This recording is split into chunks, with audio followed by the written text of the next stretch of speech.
The town of Hollow Bend hadn't changed much in 30 years. Same dust-choked streets, same rusty rail tracks cutting across the plains. Same church bell that rang every Sunday whether anyone showed up or not. And when Caroline Mercer rode back into town after 2 decades away, she expected the whispers. Is that her? Carolyn Mercer. Ain't she a widow now? She must be pushing 50. What's she doing back here? She heard it all from behind the brim of her weather-worn hat. Caroline hadn't returned for gossip. She came for land.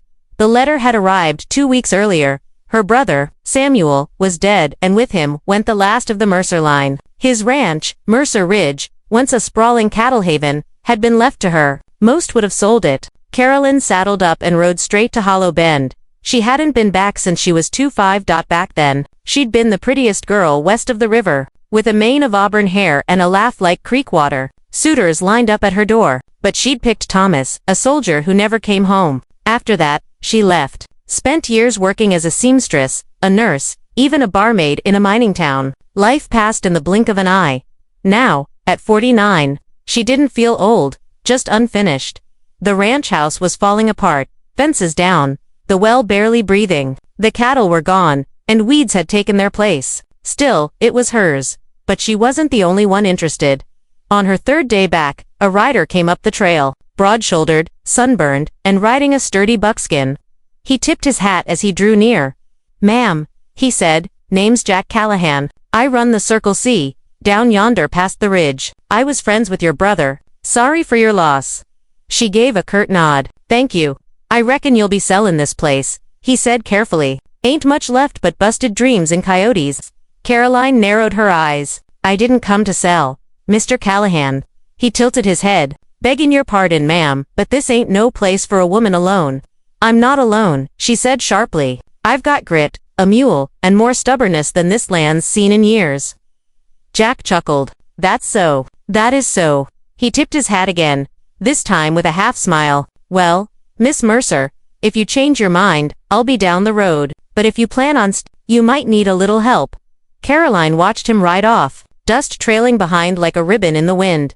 She had no intention of falling in love, but as the sun dipped behind the ridge, something stirred in her heart. Not romance, not yet, but the feeling that for the first time in a long while, she wasn't done living. The days rolled into each other like the creaking wheels of an old wagon. Caroline rose before the sun, tying her hair back with the same blue ribbon she'd worn as a girl. She worked the land the way her father had taught her, with a sharp eye and a calloused hand. By the end of the first week, she'd mended the gate, cleared 2 acres of deadbrush, and managed to coax a trickle of clean water from the stubborn old well. Every bone in her body ached, but at night, she stood on the porch and looked out at the land, her land, and felt more alive than she had in years. Jack Callahan didn't come back right away, but he sent help in the form of supplies, a new set of nails, a repaired bridle, and once, a fresh loaf of cornbread wrapped in a red checkered cloth. No note, just quiet kindness. Caroline didn't trust it. On the 10th day, she spotted a figure at the fence line. Jack dismounted, hat in hand, watching her hammer boards into place.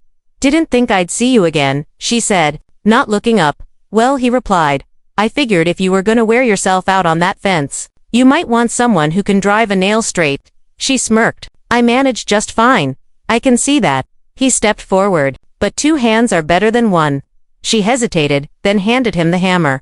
They worked side by side, saying little. Jack didn't ask questions, didn't make jokes about her age, or talk down to her, like other men might have. He just worked steady, strong, respectful.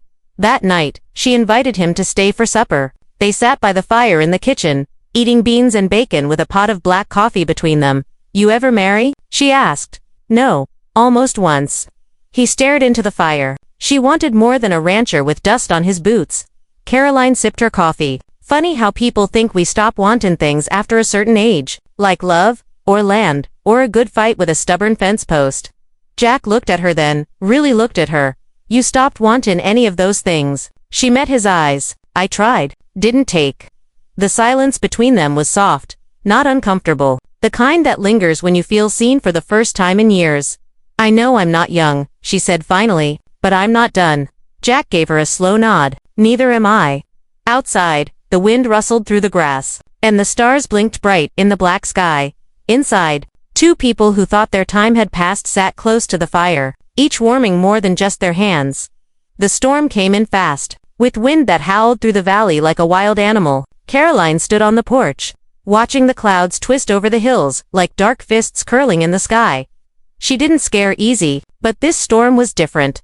The wind slammed against the old ranch house, threatening to rip the roof clean off. The first crack of thunder rolled across the land, and with it came the unmistakable sound of breaking. One of the new fence posts she and Jack had put in gave way, followed by a second.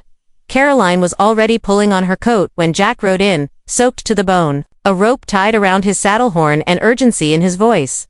"Storm's bad, real bad. One of your cattle from the neighbors broke through the south fence," he shouted over the wind. "We've got to fix it before they run off." "I'll get the lantern," she said. Already moving. They rode together through sheets of rain, the sky lit with streaks of lightning. The land turned to mud beneath their horses' hooves, but neither of them slowed down. When they reached the broken fence, Jack jumped down and began tying a post back upright while Caroline steadied the lantern with both hands, her fingers raw from the cold. "I haven't done this in years," she said, shouting over the thunder. "You're doing just fine," Jack said, flashing a grin. They were soaked through, shivering, exhausted, but when the last board was secured and the cattle herded back across the ridge, they looked at each other in the lantern light. Their faces were streaked with mud, their hands trembling, but their eyes said something different. Caroline felt it before she knew what to call it. A stirring dot, not the foolish flutter of youth. Something deeper, older, earned. They rode back in silence, not because there was nothing to say, but because what needed saying hadn't found its words yet. Back at the ranch house, Jack turned to go. "You should come in," she said suddenly. He looked back. "You sure?" She nodded. Inside, she lit the fire and handed him a towel. He dried his hands, but made no move to take off his coat. The air between them was charged, not with storm, but with possibility. "I didn't expect any of this," she admitted. "Me neither. I told myself I came here for land, not for anyone else." Jack stepped closer. "Sometimes the land gives you more than you asked for." Her heart beat like it hadn't in years, not rushed, not frightened, just alive. He reached out, gently brushing a damp lock of hair from her forehead. She didn't pull away. The fire crackled. "Caroline," he said softly, "you're not too old for anything, especially not love." And for the first time in nearly 30 years, Caroline Mercer let someone hold her, not out of pity, not out of charity, but out of truth. The morning after the storm, the world was still, the land was soaked, the sky washed clean, and the grass shimmered with dew like diamonds on velvet. Caroline stood on the porch with a mug of coffee, warming her hands. Jack had slept in the spare room, nothing scandalous, just two weary souls under one roof, after a long, cold night. Still, something had shifted between them. Quiet and undeniable. She glanced down at her hands, strong, weathered, lined with the stories of every year she'd lived. Once, she'd hated the sight of them. Now, they made her proud. Inside, Jack stirred. She heard his boots on the floorboards, slow and heavy. He joined her a few minutes later, steaming mug in hand. "Land held up better than I thought," he said. "Harder to kill than it looks," she replied. "Like me." Jack grinned. "And stubborn, too." They stood in silence for a while, watching the sun rise over the ridge. "I've been thinking," Jack said, "you could plant root vegetables in the lower pasture. Potatoes, carrots, soil's still rich down there." "You sound like a man setting down roots of his own," she said, eyes flicking toward him. He hesitated. "I've moved from place to place so long, I forgot what it feels like to stay. But this ranch, this porch, it's different." Caroline felt her throat tighten. "You don't owe me anything, Jack." "I'm not offering out of debt," he said. "I'm offering because I want to be here." A long pause followed, then she spoke. "My first husband was a good man," she said. "Thomas. He died in a war we never should have fought. I carried that loss like a stone in my chest for decades. Folks told me to move on, but I never did. Not really. I've carried my own stones," Jack said. "Wasted years, bad choices, folks I let down." They looked at each other. "You think two people like us can start something this late in the day?" she asked. He reached out, took her hand. "Sun's still up, Caroline." She smiled a soft, real smile, one that hadn't touched her face in years. That afternoon, they rode to the old south field, marking spots for planting. Jack showed her how to test the soil with his pocket knife. She taught him how to check for the first signs of snake dens along the fence line. They worked like they'd been doing it together for years. That evening, They shared stew by lantern light, no declarations, no fireworks. Just comfort. Peace, home, the town still whispered, still stared when she rode in to buy supplies with Jack at her side. But Caroline didn't care anymore because, for the first time in her life, she wasn't just surviving, she was living. The sun hung low over Mercer Ridge, casting long shadows across the fields that Caroline and Jack had worked side by side. The once barren land was now dotted with patches of green early shoots of potatoes, rows of beans, and a handful of wildflowers Jack had planted by the porch. Caroline sat on the porch swing, her weathered hands cradling a cup of sweet tea. Jack leaned against the railing nearby, watching her with a smile that softened the lines of his rugged face. "You ever think we'd get here?" she asked quietly. Jack chuckled, tipping his hat back. "Honestly, no, but I'm glad we did." They'd been through firestorms, literal and emotional. They'd fought their own doubts, scars from past lives that refused to fade easily. But in the warmth of these late summer days, something new had taken root. A love that was steady and true, weathered but unbreakable. News of their partnership had spread through Hollow. Bent the townsfolks who once whispered behind closed doors now nodded respectfully as Caroline passed by with Jack. Some even smiled. "Love doesn't come with an expiration date," Jack said one evening as they sat under the stars. "It's like this land, it waits, patient, ready to bloom when the time is right."